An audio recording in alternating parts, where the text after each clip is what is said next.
السلام عليكم ورحمة الله تعالى وبركاته. مرحبا بكم في قناتكم وصفات ربة بيت. إن شاء الله يلقاكم هذا الفيديو بخير ومهنيين. وصفتنا لنهار اليوم هي وصفة رمضانية يعني بامتياز، ويعني ونحبوا ناكلوها حتى بخلاف ايامات تاع رمضان. هي وصفة زلابية البنان، لكن انا درتها بحجم صغير، يعني نقدروا نسميوها ميني زلابية البنان. وكاين يعني اللي يسميوها بلح الشام.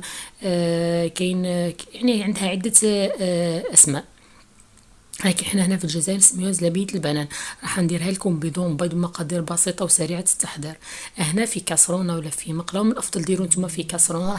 نحطوا كاس ونص نتاع الماء، راح ندير زوج مغارف كبار تاع سكر حبيبات، ونضيف عليهم نضيف عليهم زوج ملاعق كبار تاع زيت نباتي.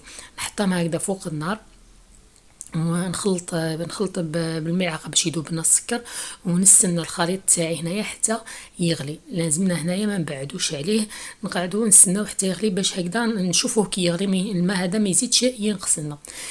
في هذه الاثناء انا نروح نحضر المواد الجافه.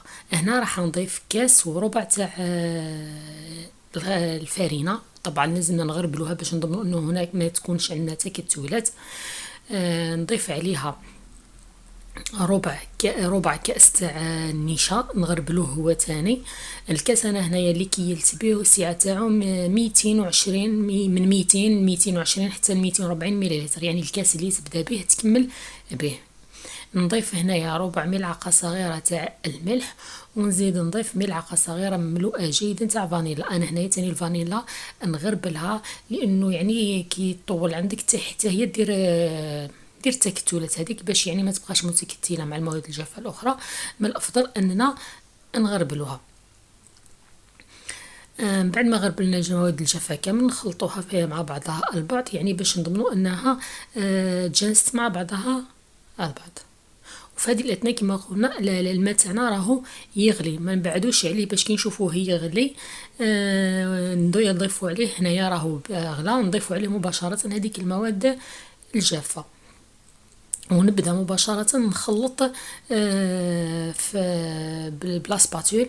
انا كي نضيف هنا المواد الجافه هذه ونبدا نخلط، راح نحي نطفي النار ونبقى نخلط ندخل في الفارينه هذيك حتى يعني تختفي مباشره وتولينا كتله واحده. ومن الافضل نتوما تستعملوا ملعقه خشبيه. انا هذه سباتولا ما ساعدتنيش، لانه هنايا العجينه راح تكون صلبه نوعا ما، ولكن تكون سهله التشكيل. شوفوا هنا انا جيت نوريلكم بلي راني مطفيه النار وراني نخدم. ومن الافضل يعني ديروا في كاسرونه تكون الحواف تاعها عريضه باش كي تعودوا تخلطوا هنايا يعني تخلطوا بكل اريحيه، ما تسيحلكمش على الجناب. انا هنا بدلت لا سباتول ودرت الملعقه هنايا ونبقى نخلط حتى تولي لنا كتله واحده، والفرينه هذيك تختفي تماما. شوفوا كيفاه تعود تتلم على بعضها بالطريقه هذه. نتوما من الافضل من البدايه استعملوا ملعقه خشبيه، لانه العجينه تكون صلبه نوعا ما. شوفوا هنا من بعد كي تلمت لي بالطريقه هذه نروح نهبطها على سطح العامل وندلكها حوالي 2 دقائق. يعني هي ما راحش تلقاوها سخونه بزاف، راح تكون دافيه، لانه بمجرد حنا ما حطينا المواد الجافه على الماء طفينا النار. راح ندلكوها بالطريقه هذه، راح تحصلوا على عجينه ما تلصقش في اللي تصلبه نوعا ما، يعني متماسكه، وفي نفس الوقت سهله التشكيل. يعني كي تمس فيها تاني تولي بيدك تلقاها رطبه في يدك. يعني تبعوا هذه النصائح وراح تحصلوا على عجينه هايله. يعني من نصائح باش يعني الكيل تاعكم يجي سوا كما قلت لكم، ما لازمكمش تبعدوا على الماء كي يعود يغلي. لازمكم تكونوا معاه كي يبدا يغلي مباشره حطوا المواد الجافه تاعكم باش كميه الماء ما تنقصش، يسمى العبار تاعكم ما يبقى هو. هنا انا غطيتها بكيس بلاستيكي وجبت بوش جايب الحلواني هذا، ولا اللي استعملتها اللي يستعملوها في لي بتي فور. هنا راح لازم من الافضل انكم تستعملوا بوشادوي تاع يكون نوع تاع القماش باش هكذا ما يتقطع لكمش، وما لابوش تاني ما تزلق لكمش تخرج وحدها، لانه العجينه هنا يعني صلبه نوعا ما. نستعمل بالطريقه هذه كي نضغط نخرج بلا بوش ونغلق ونقطع بالمقص. واللي يعني ما عندهاش لا بوش تقدر تستعمل الطريقه هذه مباشره يعني بيدها، كيما نديروا لحلوه اللمبوط تاعنا. شوفوا بالطريقه هذه وتقطع بالمقص.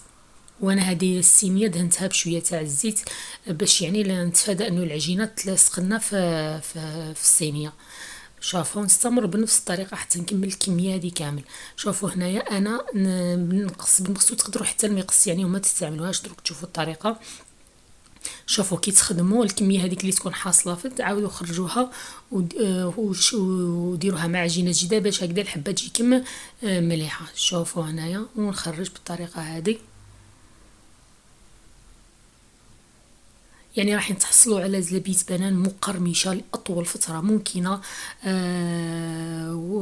وبنينه يعني وبدون بيض. شوفوا انا نحكم الحبه ونبقى ندور في لادوي، ندور لادوي حتى تقطع العجينه معانا. والعجينه هذيك اللي تكون في الداخل نعاود نحيها ونخرج عجينه جديده ونشكلها. نستمر بنفس الطريقه حتى نكمل الكميه تاعي كامل.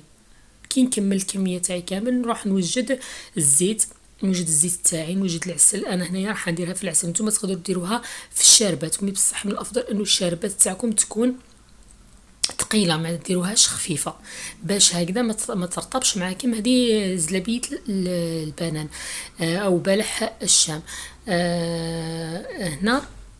هنايا انا الزيت تاعي درت لازم تكون زيت غزير. الحبات تاعكم لازمهم يتغماو في الزيت يعني يغرقوا في الزيت. تكون زيت سخونه على نار متوسطه. نحط الحبات تاعي بالطريقه هذه لحظات برك هكذا نلقاوهم بداو يطفوا يطلعوا على السطح.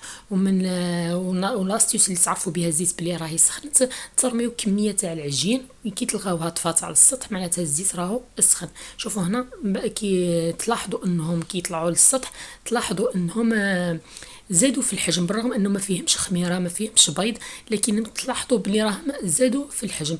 في المرحله هذه انا ما نمسش فيهم نهائيا، ما نمسش فيهم نهائيا حتى نلاحظوا انهم طلعوا الفوق هكذا فوق الزيت. نبدا في المرحله هذه نبدا نحرك فيهم بالملعقه هكذا ما نضمنوا بلي الشكل تاعهم ما يفسدناش. حنا نبقى نحرك فيهم بالملعقه حتى باش ياخذوا لون ذهبي موحد كيف حتى يحمرونا وياخذوا لون ذهبي مليح. شوفوا هنايا انا بعد ما داو لي اللون الذهبي مليح واش راح نجي ندير؟ راح بالصفايه نصفيهم ومباشره نحطهم في العسل من زيت العسل. وهذا العسل اللي كنت خدمته معاكم وحضرته معاكم في بداية رمضان. اللي يحب يشوف الطريقة راح تلقاوه على القناه. هنا نكمل بنفس الطريقه نزيد ندير كميه اخرى. ولكن لاحظتوا الزيت تاعكم سخن نقصوا النار ولا طفيوه خليوه يبرد شويه ومن بعد كي عاودوا شعلوه وكملوا الخدمه تاعكم. وهنا النتيجه اللي تحصلنا عليه من بعد ما كملنا الكميه تاعنا كامل وعسلنا. راح تعطيكم كميه ما شاء الله. شوفوا هنايا كيف تحصلنا عليها ودوك الشكل تاعها ما راحش، هذوك الخطوط تاع لابوش ما راحوش. والقرمشه نضمنها لكم طول فتره ممكنه يعني حتى تخلص وانتم ما تاكلوا فيها مقرمشه وفي نفس الوقت فيها طراوه للداخل. يعني ما راحش يعني مقرمشه نقول لكم يابسه، لا هي دير لكم هذيك القشره المقرمشه من برا وفيها طراوه للداخل. نتمنى ان الوصفه تاع اليوم عجبتكم. شوفوا هنايا نسمعوا القرمشه. نتمنى ان الوصفه تاع اليوم تكون عجبتكم. انا نقص معكم حبه. شوفوا الداخل كيفاه من برا مقرمشه ومن داخل فيها يعني كما قلت لكم فيها طراوه. ويعني اللي عندها ولادها ويحبوا الزلابيه يتفرحون بهذا الوصفه سهله بسيطه مقدره بسيطه، ما تديش اليد ما تديش الوقت ما تديش مقادير. نتمنى ان الوصفه تاع اليوم تكون عجبتكم. واللي اول مره يشوف القناه ما ينساش يشترك في القناه ويفعل الجرس على الكل باش توصلوا الفيديوهات الجديده اللي نحطها على القناه. والى الملتقى في فيديو جديد ان شاء الله. مع السلامه.